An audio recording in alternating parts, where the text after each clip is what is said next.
Assalamualaikum warahmatullahi wabarakatuh. Perkenalkan, saya Usnida Faradila dengan NIM 230512043668. Pada presentasi ini, saya akan menjelaskan model infrastruktur jaringan, materi yang sangat penting karena menjadi fondasi setiap aktivitas digital, mulai dari komunikasi daring, layanan cloud, hingga aplikasi sehari-hari yang kita gunakan. Jaringan komputer adalah sekumpulan komputer dan perangkat lain yang saling terhubung untuk berbagi data, perangkat keras, dan sumber daya. Koneksi ini dapat berupa kabel fisik seperti kabel tembaga atau serat optik maupun nirkabel, misalnya Wi-Fi dan gelombang radio. Di atas jaringan ini dapat dibangun sistem terdistribusi, yaitu perangkat lunak yang membuat banyak komputer bekerja seolah-olah menjadi satu sistem tunggal. Contohnya yaitu layanan Google Drive.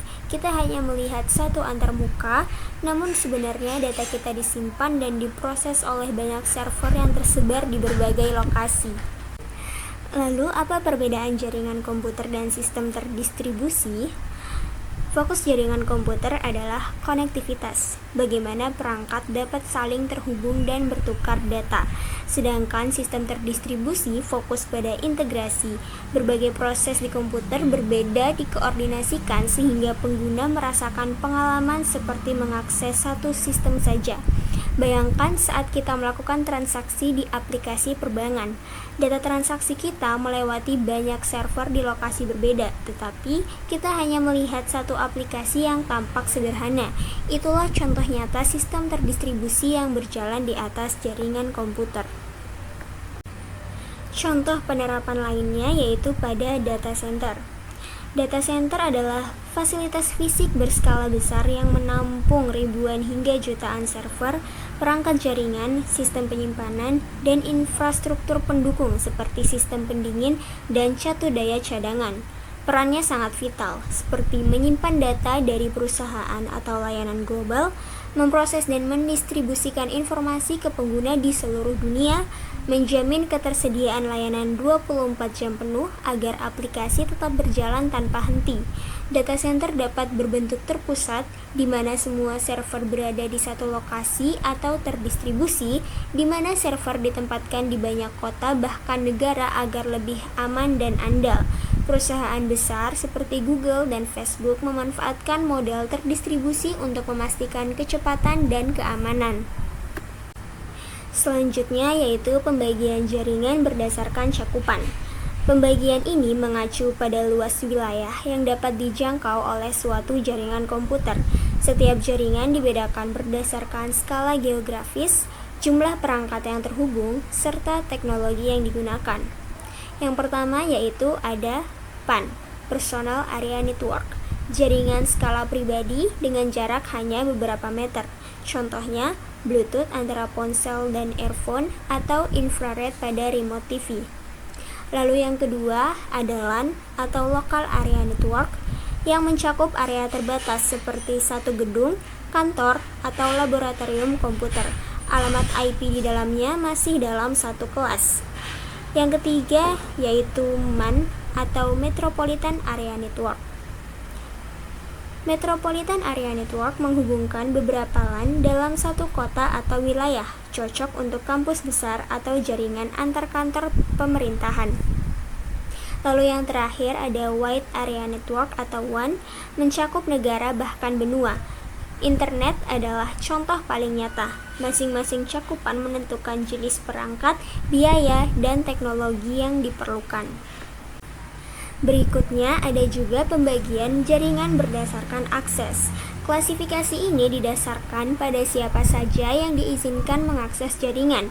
Penentuan akses biasanya berkaitan dengan tingkat keamanan, hak pengguna, dan tujuan pemakaian.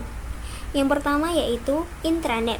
Intranet adalah jaringan private internal yang hanya bisa diakses oleh anggota organisasi atau karyawan. Biasanya digunakan untuk aplikasi internal, sistem HRD, atau dokumen perusahaan. Lalu yang kedua, ada internet.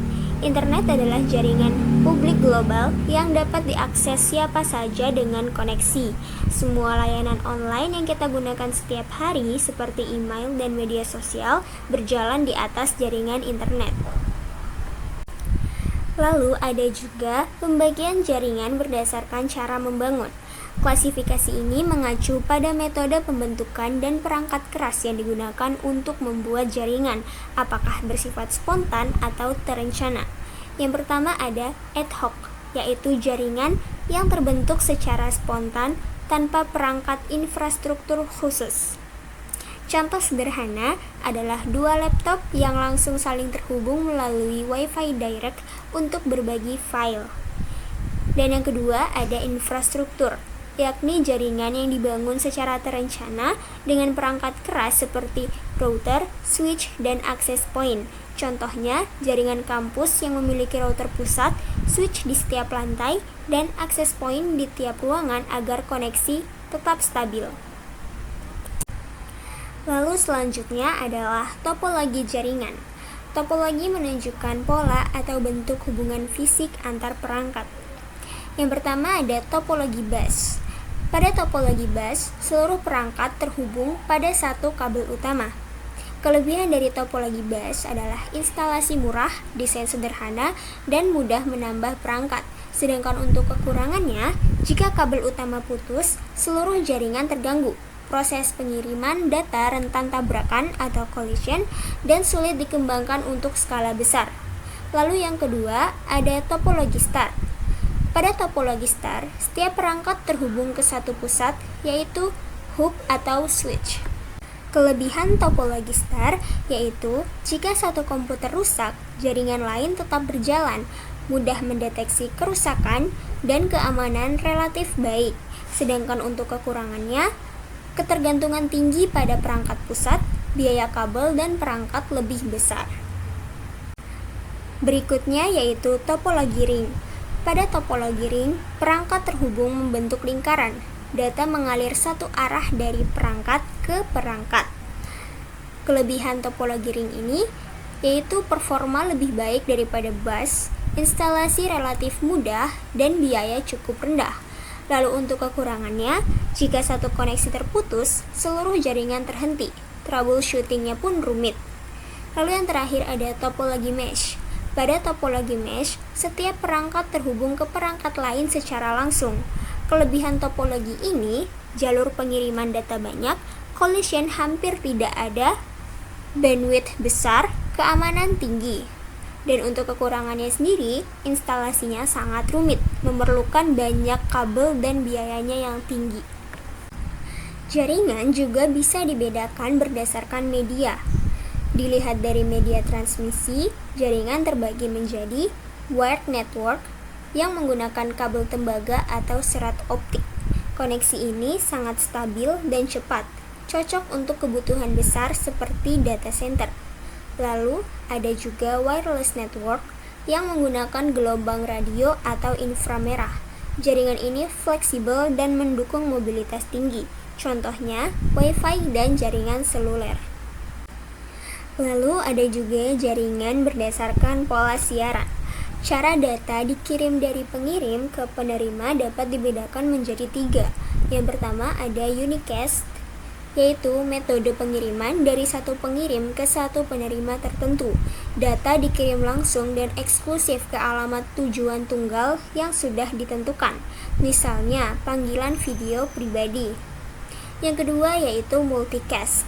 Multicast adalah metode di mana satu pengirim mengirim data ke sekelompok penerima yang telah tergabung dalam sebuah group address. Contoh penggunaannya adalah siaran webinar atau live streaming ke peserta tertentu. Lalu yang ketiga adalah broadcast. Broadcast adalah metode pengiriman dari satu pengirim ke seluruh perangkat dalam satu segmen jaringan. Semua node yang berada pada jaringan yang sama akan menerima paket data meskipun hanya sebagian yang memprosesnya. Proses ARP di LAN adalah contoh umumnya. Nah, untuk model jaringan kita saat ini menggabungkan berbagai teknologi canggih seperti cloud computing yang memungkinkan penyimpanan dan pemrosesan data di server virtual yang tersebar di berbagai lokasi. Lalu selanjutnya ada virtualisasi yang memudahkan penyebaran dan pengelolaan server tanpa perlu menambah perangkat fisik. Dan yang ketiga ada SDN atau Software Defined Network yang memberikan fleksibilitas tinggi karena administrator dapat mengatur jalur data melalui perangkat lunak tanpa harus memodifikasi perangkat keras secara langsung. Gabungan ketiga teknologi ini membuat jaringan modern lebih efisien, scalable, dan mudah disesuaikan dengan kebutuhan. Dari pemaparan yang sudah saya sampaikan tadi, dapat kita ambil kesimpulan bahwa model infrastruktur jaringan merupakan dasar penting agar perangkat dapat saling terhubung dan bertukar data secara aman dan efisien.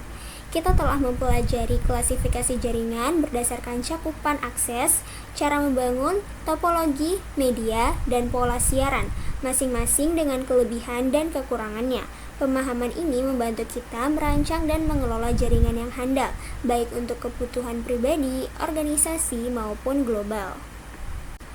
Demikian presentasi saya mengenai model infrastruktur jaringan. Semoga penjelasan ini memberikan gambaran menyeluruh tentang bagaimana jaringan dibangun dan dioperasikan dalam mendukung dunia digital saat ini. Terima kasih. Wassalamualaikum warahmatullahi wabarakatuh.